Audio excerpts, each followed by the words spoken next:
Okay, our point is ready. Look at that dude. The only thing we really did that wasn't on camera is we added a little more water to this. After about I'm gonna say 2 hours or so, we added a little water to the bottom of this just because I knew it was gonna evaporate most of it and it would cause it to burn on the bottom. So I just pulled the foil back and added about a cup of water to it. At the 3 hour mark or so, this dude was 210 degrees. Super tender already, and you can see how it shrunk up. Really good bark on it. We took a little bit of our sauce, and this is just some Lambo Combo, and I think some Blues Hog that was left, and there was a little bit of Cosmo's Cherry Habanero in it. Really good glaze.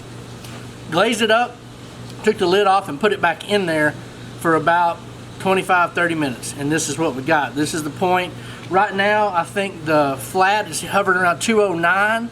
I think we're going to take it to around 210 before we check the temperature of it with our Maverick PT100 here. It's you know, I trust in the Flame Boss temperature. However, what I want is just like this. I want like no resistance in, no resistance out, and that's the way I've got right here. This is just as soft going in as it is coming out. It's just super duper soft and tender, but it's got a great bark on it. So that's what we're looking for on the flat. Even at 210, if it's not tender like that, we'll take it to 212. If it's not, we'll take it to 214. I expect it'll be done in that 210 mark, but we'll see. Because we cooked it hot and fast, we're going to take it another level higher in temperature than we normally would, because it will tighten back up a little bit. Over time, the muscle fibers break down and get more tender at cooler temperatures. So as it cools, we want to make sure it's still just as tender as we want it. So these little burnt ends, as we're going to call them here, oh my gosh, look at that. Look at that dude. It's just luxuriously soft. So what we're going to do here, I'm going to kind of look and see what direction the fibers run, and as I put my fingers over it, you can see that they're running that way. It exposes them just a little bit. So I'm going to start here, and I'm going to make some cuts across. And I'm kind of looking for about a bite-sized piece is what I'm looking for. These are your appetizers, your burn ends. This is the best part in my book. And then cooking it in this style, you're kind of wind up with almost a charred, grilled taste. It's gonna have a grill flavor as well as a barbecue flavor all together. As you can see, they're super tender. I'm just having to manipulate them a little bit. I didn't let it sit too long after I started this process, so they're really soft.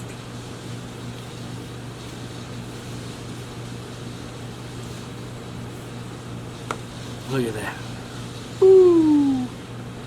Now, when you're looking for a burn in, that's what you're looking for. See how you can just smash it in half if you want to? That's what you look for. Oh my God. Alright. We're going to have to change the camera angle and get a visual. I got my buddy Brian Mongo Monahan up in the house today, and he was back there behind the camera a while ago when I tried this. And when I dropped off, I said that wasn't just for the camera, and I wanted to get his reaction. So grab me one of these, dude. Whew. Man, my God. It's salty and savory and sweet and fatty. It definitely does not suck. It does not have any suck factor at all. Let me tell you, wow. That right there, total cook time, what was it? 3.5. 3.5 hours, including the glaze. But yeah, you're right. It's a little salty, Not bad. but not bad. It's pretty damn good if you ask me. Woo. Son, I can't wait for the flat to come out. What was that? See how it turns out. What was that cartoon? I'd buy that for $1. I'd buy that for $1. Woo! All right, on to the flat. Hopefully it'll be done here in about 15-20 minutes.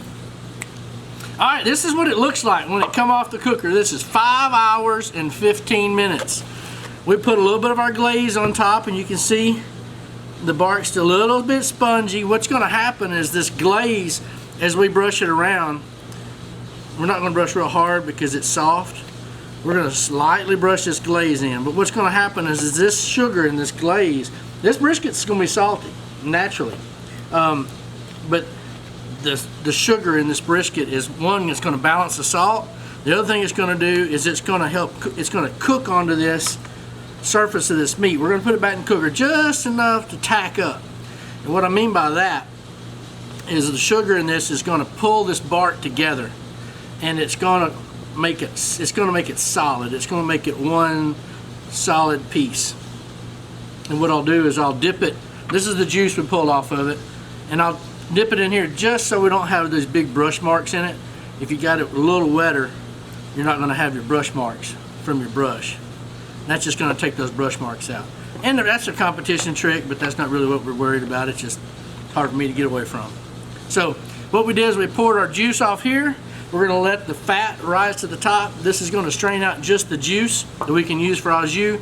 We've taken a combination of Lambo Combo, Cosmos, Cherry Habanero, and Blues Hog right there for our glaze. And we're going to take this dude and put it right back in the cooker just until this tacks up and this bark solidifies and becomes one, so it doesn't push off and it's not soft and you want it to be a firm bark whenever you're slicing. You don't want it to slough off.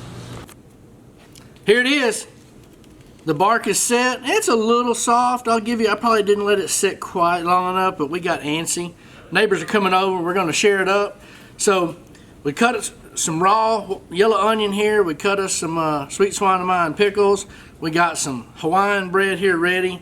And this is the makings of a good old Texas/Oklahoma style pocketbook sandwich. We took this brisket to 211 degrees, right where it was touching 212, and then we glazed it, and then we let it rest for, I don't know, it probably rested on the counter just out here. Typically we let it rest in a cooler. We'll vent it and then we'll let it rest in a cooler for at least an hour. We're just kind of in a hurry. But this is a 5-hour brisket, guys, in the red box. And we did a pork butt in 4 hours. So I'm sure we slowed things down just a little bit for this brisket. We put it in, it was around 380. It settled down into just under 300, came right back and hung right around that 350 degree mark the whole time. Once it got a nice color, we wrapped it up, put a little juice in there, and let it finish on up right at 5 hours, 212 degrees. It is a beautiful, beautiful piece of meat.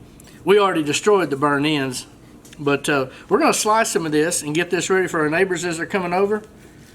And let's see how it slices, what it looks like. And it's slipping a little bit at the top because I didn't let it quite dry out. Man, this cuts just like absolute butter. 5 hours, y'all. I think if I let it rest a little longer and I set the bark a little more, for competition, this would be even worthy. This isn't competition though, but I'm telling you, these slices will impress anybody, even the seasoned competition people. I'm telling you, this stuff is awesome. I'm gonna pull one right out of the middle. What does it do? Oh, it broke. That just means she's tender. Let's see, let's try another one. When it breaks like that, guys, it's generally a little overcooked. And if this is a little over, as long as it's moist, we don't care. So, it's super tender, look at that. Everybody gives you that little test. Look at that. Oh, it just falls apart. This just tells you how quick and easy you can cook a brisket in a red box. And I'm going to show you all that you need for a good sandwich. You need a little of that. You need a little of this onion. You need a little pickle. And you take that right there. Woo! Almost got too much in it. Mash it a little bit. Put that in your mouth for a 5-hour red box brisket. Thank y'all for watching. Subscribe to our page at Sweet Swine of Mine Distributing on YouTube. God bless you. Peace out.